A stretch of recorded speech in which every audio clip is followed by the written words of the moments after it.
Okay. There was also a rumor once that we've heard that doctors are disappearing from the hospitals and they're being kidnapped or killed. Is that true?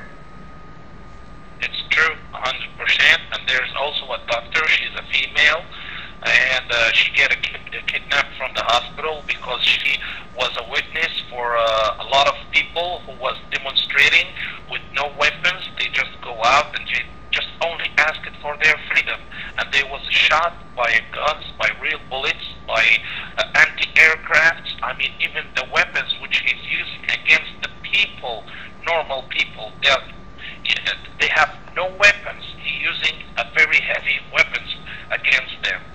So when he finds any doctor, anybody can witness any of those things, he straight ahead right away kidnap him and put them in jail, or he disappeared. We even sometimes don't know where did he take them. We know exactly there's a huge amount of our youth, our Libyan young guys, and our Libyan people who is kidnapped, and they just put them in jail. And the number, what I can tell you, it is not less than 27,000 persons inside the jails right now. It is not less. I mean, this number, it can be more, but it never can be less than that.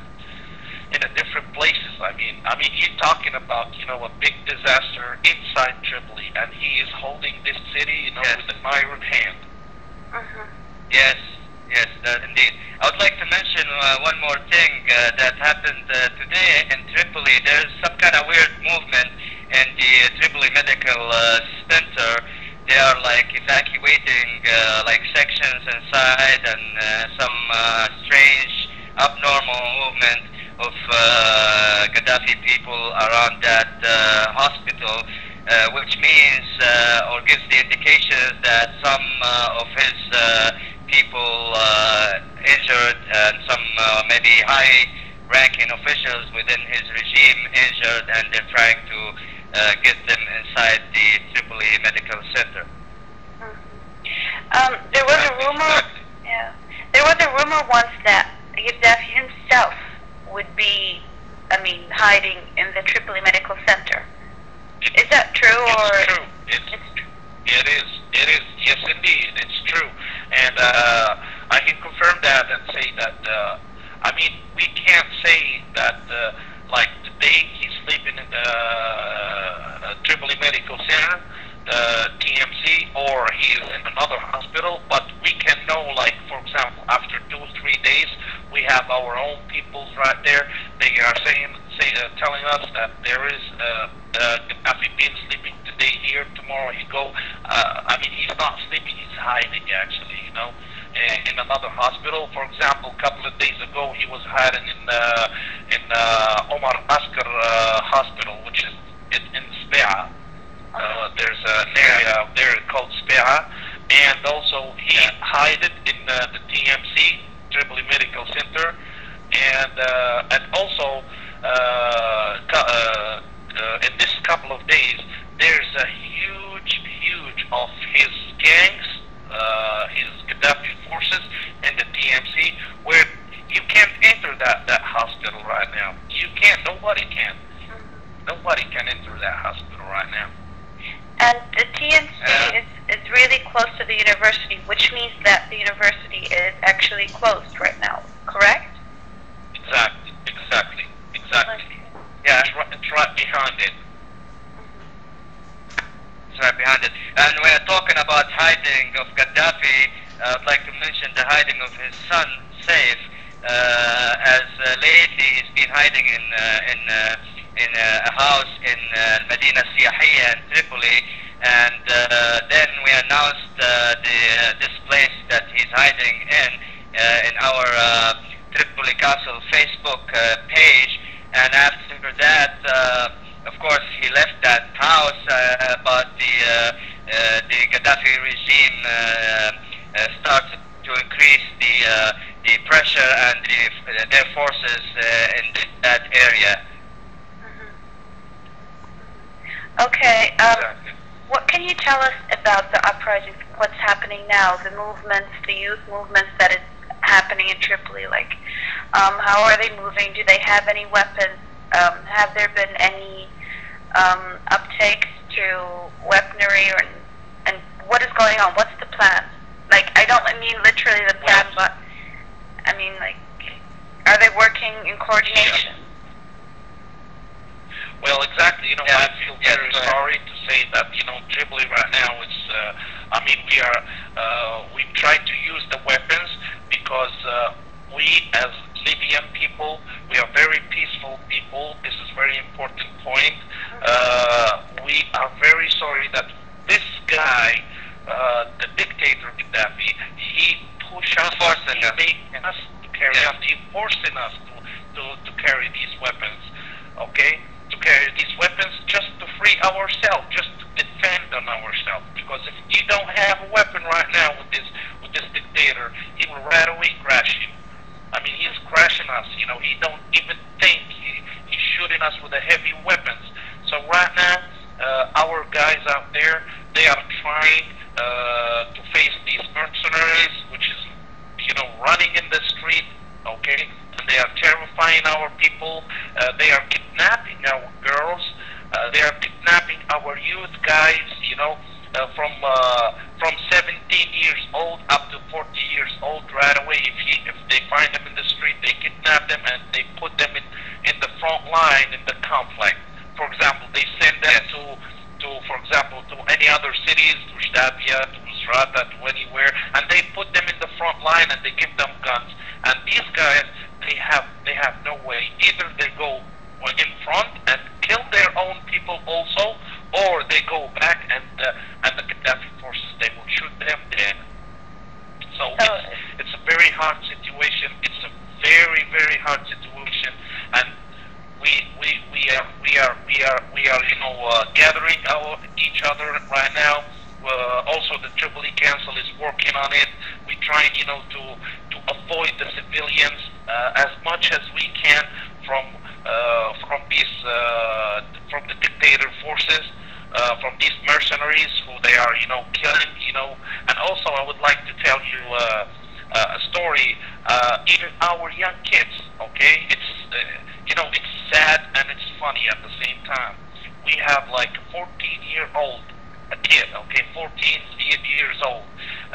He went in a place called Gosnata, the new way, and he come on the wall in the street and he write down Gaddafi regime, which is in Arabic يسقط النظام. And then the mercenaries, they come and he run away, and thank God they didn't catch him. And they start to shoot by their guns on this kid. Imagine, you know, can you imagine? This kid, he just only have painting something which he want to express his feelings. That's all. All what he did, all his crime is just only he expressed his feeling. And they faced him with what? They faced him with the shotguns. Okay, but thank God he ran away, and our people, our brave people, our lions out there, they protect him. Okay, so they're even shooting on kids. I mean, they're not leaving anyone out. Exactly. Even the kids, they don't want him. Yeah, even the kids, they don't want him. That's the message. Okay.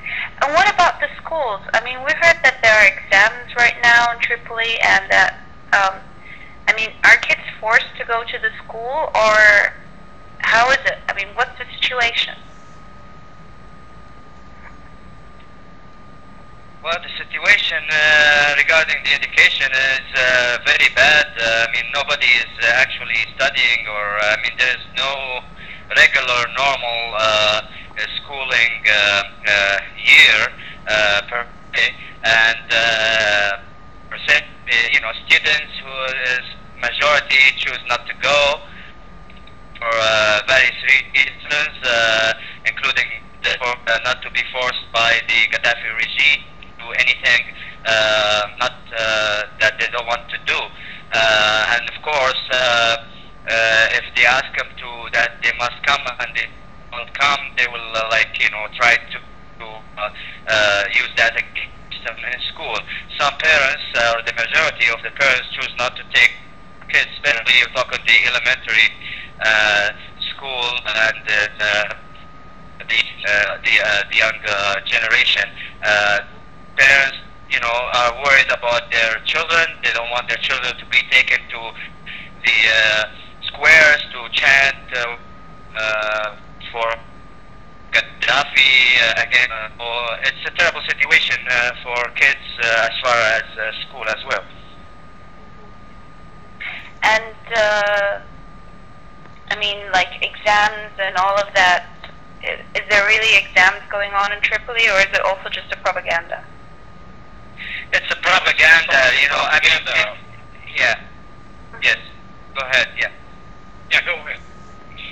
Yes, what kind of exams you're going to give while you're at war and the NATO is bombing every day, several hours? There's this fear, there's this chaos in a city. Who are these Gaddafi?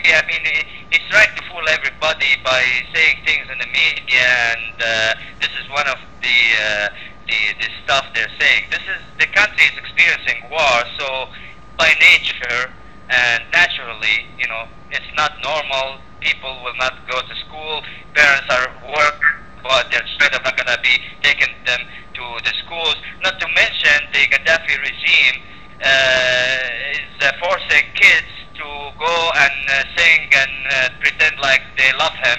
And if they don't do that, the parents may get into trouble as well. And I have a relative who was taken questioning by Gaddafi regime because of that as well, because he refused to have his child to go and sing,